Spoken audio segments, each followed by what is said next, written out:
হ্যাঁ, hello everyone, আসসালামু আলাইকুম। কেমন আছো তোমরা? আশা করি ভালো আছো। আলহামদুলিল্লাহ, আমিও খুব ভালো আছি। তো আজকে আমি নিয়ে চলে এসেছি ছোটো মাছের রেসিপি, গুঁড়া মাছ যেটা বলে। তো আমাদের বাঙালির এটা খুব একটা জনপ্রিয় রেসিপি, সবাই মোটামুটি ভালোই পছন্দ করে। তো চলো দেখা যাক আমি আমার রেসিপি। কে কে তোমরা এই ছোটো মাছ খেতে ভালোবাসো একটু কমেন্টে জানাবে। আর বুঝতেই পারছো আমার ভিডিওটা একটু তাড়াতাড়া হয়ে গেছে, কারণ এক হাত দিয়ে মোবাইল আর এক হাত দিয়ে রান্না করাটা খুব একটা টাফ হয়ে যাচ্ছে আমার জন্য। তো আমার ভিডিওটা যদি ভালো লেগে থাকে তো লাইক করতে ভুলবেন না। আর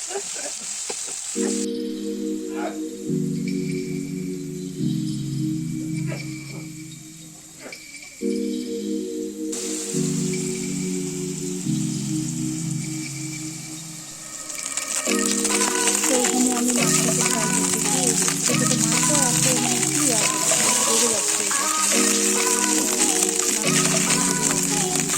দেখুন, মাছটা দিয়েছি, ভাজা হয়ে গেছে মোটামুটি।